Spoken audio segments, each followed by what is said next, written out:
السلام علیکم، welcome back guys on science studio. آج کی اس ویڈیو میں ہم بات کریں گے کہ سکن کے رنگ کا انحصار کس چیز پر ہے۔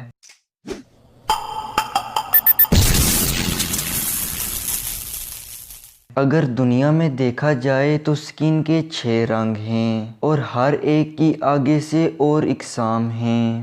دنیا کی زیادہ تر آبادی نارتھ پول یا ایکویٹر کے آس پاس رہتی ہے۔ پہلے بات کرتے ہیں ایکویٹر کے بارے میں۔ ایکویٹر پر سورج سے نکلنے والی الٹرا وائلٹ لائٹ زیادہ پڑتی ہے۔ یو وی لائٹ کے اپنے فائدے اور نقصان ہیں۔ کم مقدار میں یو وی لائٹ جسم میں وٹامن ڈی بناتی ہے، لیکن زیادہ مقدار میں اس سے جلد کا کینسر ہو سکتا ہے۔ جیسا کہ آپ جانتے ہیں کہ افریقہ میں گرمی زیادہ ہوتی ہے، اس لیے جب جلد پر زیادہ یو وی لائٹ پڑتی ہے تو سکن پر موجود ریڈاپسن سیلز ایکٹیو ہو کر میلانین کی مقدار زیادہ کر دیتے ہیں۔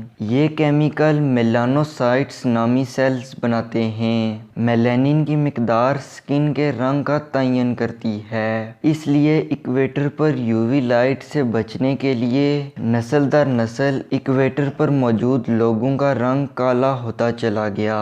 سکن کا رنگ کالا ہونے کی وجہ سے، یا یوں کہیں میلانین کی مقدار زیادہ ہونے سے، یہ لوگ اب یو وی لائٹ کی زیادہ مقدار کا مقابلہ کر سکتے ہیں۔ ان لوگوں میں سے کچھ نے شمال کی طرف ہجرت کر لی۔ یہاں گرمی کم ہونے کی وجہ سے ڈارک رنگ رکھنے والے لوگ یہاں کم مقدار میں بھی یو وی لائٹ جذب نہیں کر سکتے تھے۔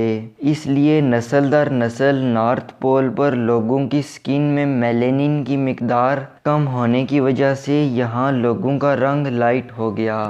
اس سے انسانوں کا کسی ماحول میں اڈاپٹ ہونے کی صلاحیت کا اندازہ لگایا جا سکتا ہے۔ اگر آپ کو آج کی ویڈیو پسند آئی ہے تو ویڈیو کو لائک ضرور کریں۔ ملتا ہوں اگلی ویڈیو میں، تب تک خدا حافظ۔